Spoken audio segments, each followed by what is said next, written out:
নমস্কাৰ বন্ধু-বান্ধৱীসকল, আপোনালোক সকলোকে কেৰিয়াৰ গাইড চেনেললৈ স্বাগতম জনাইছোঁ। বন্ধু-বান্ধৱীসকল, আপোনালোকে বহুতেই ADRE Grade-iv 8 লেভেল আৰু 10 লেভেলৰ কিছুমান পোষ্টৰ বিষয়ে আমাক হোৱাটছএপ মেছেজ যোগে সুধি আছিল যে এই জবটো যদি পাওঁ তেনেহ'লে ইয়াত কি কাম কৰিব লাগিব। গতিকে আপোনালোকৰ সেই প্ৰশ্নসমূহৰ উত্তৰ আমি আজিৰ এই ভিডিঅ'টোত লৈ আহিছোঁ। বলক এতিয়া আমি ভিডিঅ'টোৰ ফালে আগবাঢ়োঁ। প্ৰথমে আমি চাম জাৰিকাৰক পোষ্টটোত কি কাম কৰিব লাগে। বন্ধু-বান্ধৱীসকল, জাৰিকাৰক হৈছে এটা অতি গুৰুত্বপূৰ্ণ পোষ্ট। আপোনালোকে যদি এই জাৰিকাৰক পোষ্টটোত চাকৰি পায় তেনেহ'লে আপোনালোকে SP অফিচ বা DC অফিচ বা SDC অফিচ এনেধৰণৰ অফিচসমূহত কাম কৰিবলৈ পাব।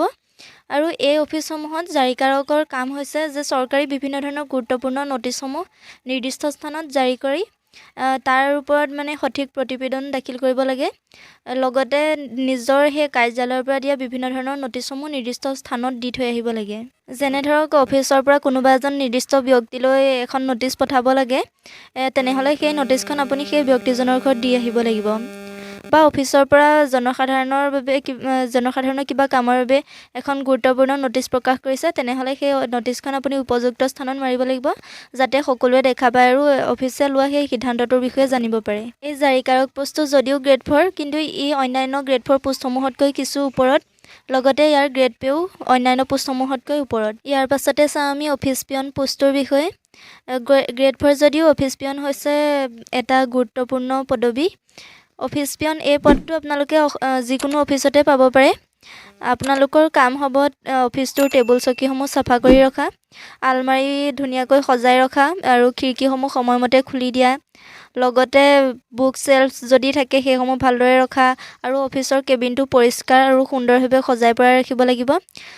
অফিচ এৰাৰ আগতে অফিচৰ সকলোবোৰ ছিষ্টেম যেনে ধৰক লাইটৰ ছুইচ অফ কৰিব লাগিব, ফেনৰ ছুইচ অফ কৰিব লাগিব, দৰ্জাৰ খিৰিকীসমূহ ভালদৰে মৰা হৈছেনে নাই আপুনি চেক কৰিব লাগিব।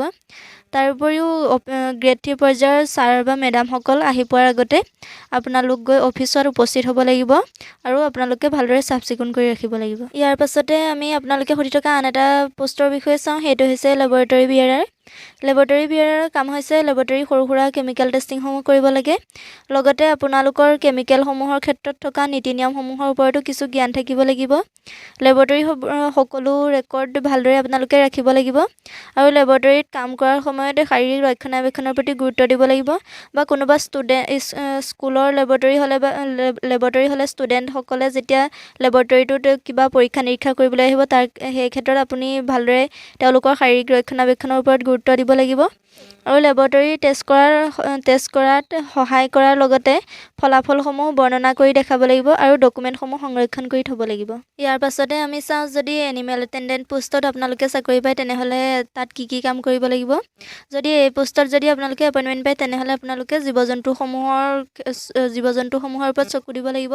সিহঁতক গা ধুওৱা, নখ চুলি কাটি দিয়া আৰু সময়মতে খোৱা বোৱা কৰিছেনে নাই বা জীৱ জন্তুসমূহৰ শাৰীৰিক অৱস্থাৰ প্ৰতিও চকু দিব লাগিব। এতিয়া আমি চাম ষ্ট'ৰ হেল্পাৰৰ কাম কি। ষ্ট'ৰ হেল্পাৰো অন্যান্য পদসমূহৰ দৰে সহায়কাৰী পদ হয়।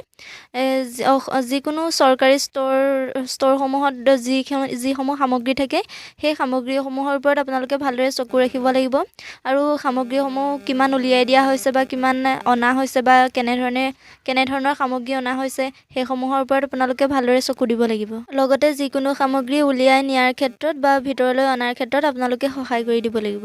বন্ধু-বান্ধৱীসকল, এই পোষ্টসমূহৰ উপৰিও আন বেলেগ পোষ্টসমূহত চাকৰি কৰিলে আপোনালোকে কেনেধৰণৰ কাম কৰিব লগা হ'ব পাৰে সেই সম্পৰ্কে যদি আপোনালোকে জানিব বিচাৰে আমাক কমেণ্ট যোগে জনাব আৰু সেই সম্পৰ্কে আমি ভিডিঅ' দিবলৈ চেষ্টা কৰিম। যদি আমাৰ এই ভিডিঅ'টো ভাল লাগিছে তেনেহ'লে প্লিজ লাইক, কমেণ্ট, শ্বেয়াৰ আৰু ছাবস্ক্ৰাইব কৰিবলৈ নাপাহৰিব।